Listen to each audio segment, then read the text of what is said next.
आज 5-6 दिनों के बाद जिंतूर शहर का मौसम ज़रा खुशगवार नज़र आ रहा है। गत 5-6 दिनों से लगातार बारिश चलने के कारण जिंतूर शहर की हालत एकदम ही खस्ता हो गई है। आप हमारे चित्रीकरण के अंदर देख सकते हैं कि जो कि जालना फाटे के ऊपर अन्ना भाऊ साठे चौक, जो कि महामार्ग राष्ट्रीय महामार्ग है, मुंबई से लेकर निर्मल तक जाता है, और दूसरा यहाँ से ही परभणी फाड़ेगांव येलदेरी राज्य महामार्ग है। ये अन्ना भाऊ साठे चौक से होते हुए तहसील कार्यालय, दवाखाना, बस स्टैंड, शिवाजी कॉर्नर और उसके आगे भगवान बाबा चौक होते हुए मोंडा परिसर से टीपू सुल्तान चौक होता हुआ आगे येलदेरी के आगे जाता है। ये दो राष्ट्रीय महामार्ग और राज्य महामार्ग ये दोनों जिंतूर शहर से गुजरते हैं, मगर इन राष्ट्रीय महामार्ग की हालत इतनी खस्ता है कि आप अन्ना भाऊ साठे चौक के अंदर देख सकते हैं कि कितना बड़ा गड्ढे गिर चुके हैं रास्ते के ऊपर। और उसी के साथ तहसील कार्यालय के सामने, दवाखाने के सामने, सार्वजनिक बांधकाम विभाग के सामने, शिवाजी चौक, बस स्टैंड के सामने, भगवान बाबा चौक, टीपू सुल्तान चौक, मोंडा परिसर, ये महामार्ग राज्य महामार्ग के ऊपर भी पूरे रास्ते पर खड्डे ही खड्डे। ऐसा लगता है कि खड्डे में रास्ता है या रास्ते में खड्डा है, कुछ पता नहीं चल रहा है। बारिश से पूरी जिंतूर की जनता परेशान है पहले ही, और उससे आवाजाही के लिए बहुत कठिनाई हो रही है। आप हमारे चित्रीकरण में देख सकते हैं कि गत 2 वर्ष पहले ही ये रास्ते महाराष्ट्र शासन की निधि से लाखों रुपये निधि खर्च करके बनाए गए थे, मगर कितने अच्छे दर्जे के बनाए गए हैं इससे आप अंदाज़ा लगा सकते हैं। इसके अंदर कितना भ्रष्टाचार हुआ है, सब बोगस काम दिखाई दे रहे हैं। इसी के साथ 2017 के अंदर जिंतूर शहर वासियों ने बड़ी उम्मीद के साथ राष्ट्रवादी कांग्रेस पार्टी के युवा नेता माजी आमदार विजय भांबड़े के हाथों में, दिग्गज नेता माजी आमदार राम प्रसाद बोर्डीकर के हाथों में से सत्ता निकालकर नगर पालिका की सत्ता सौंपी थी, क्योंकि बोर्डीकर साहब ने कोई विकास नहीं किया था, ऐसा आरोप जिंतूर शहरवासियों का था। इसके चलते राष्ट्रवादी के हाथ में सत्ता सौंपी थी और पूर्ण बहुमत के साथ सत्ता जीती। नगर अध्यक्ष और 13 नगर सेवक इनके आए थे।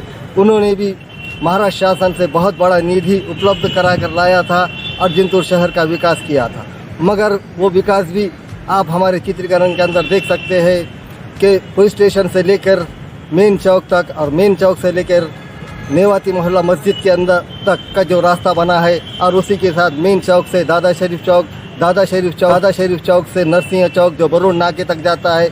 आप यहाँ के भी चित्रीकरण में देख सकते हैं कि रास्ता कितना अच्छा है। पूरा रास्ता छलनी हो चुका है। इसके अंदर बहुत ही कम मात्रा के अंदर सीमेंट इसका इस्तेमाल किया गया है, मिट्टी मिश्रित रेती का उपयोग किया गया है, गिट्टी भी हल्के दर्जे की, और इसके अंदर ना ही स्टील का वापर किया गया है।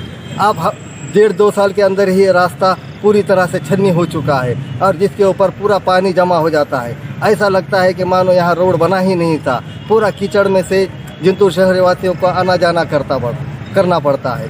और उसी के साथ प्रभाग क्रमांक 1 जो कि मुस्लिम बहुल प्रभाग है, ये जिनिंग मस्जिद के पीछे का जो हिस्सा है जिनिंग परिसर का, यहाँ पर अक्सर आबादी मुस्लिम समाज की है, गरीब लोग यहाँ पर बसते हैं। और वहाँ पर ही ज़िला परिषद का एक बड़ा स्कूल है जो कि कन्या शाला के नाम से जाना जाता है, निस्वान जिसे कहते हैं। वहाँ पर 500 से 600 बच्चे शिक्षा ग्रहण करते हैं। इन बच्चों को आने जाने के लिए रास्ता नहीं है। आप हमारे चित्रीकरण के अंदर देख सकते हैं कि उस गलियों के रास्तों की हालत क्या है। उसी के साथ प्रभाग 2 के अंदर भी यही हाल है, और उसी के साथ हिदायत नगर जो प्रभाग 2 में आता है उसका भी बहुत ही बुरा हाल है।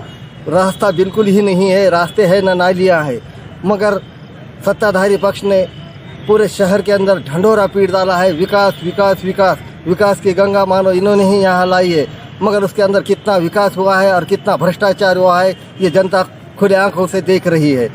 अब नगर पालिका चुनाव है और सब ही राजकीय पार्टियां अपने अपने उम्मीदवार खड़े करने की तैयारी में जुट चुकी है। अब जनता इनसे सवाल करने वाली है कि क्या ये इसे विकास कहते हैं। आने वाले नगर पालिका चुनाव में जनता अब किसके हाथ में नगर पालिका की चाबियां देती है ये तो आने वाला वक्त ही बताएगा। मगर आज जिंतूर की शहर की जनता ये इस परेशानी से गुजर रही है। इस ओर जिला प्रशासन, माननीय जिलाधिकारी साहिबा इस ओर ध्यान दे और हो रहे भ्रष्टाचार को ऊपर रोक लगाकर कम से कम ये रोड की डागडुगी करे और जिंतूर शहरवासियों को अच्छे रास्ते उपलब्ध करा के दे, ऐसी मांग जिंतूर शहरवासी कर रहे हैं। मैं मोहम्मद एजाज, कैमरामैन बाबा राज के साथ, जिंतूर।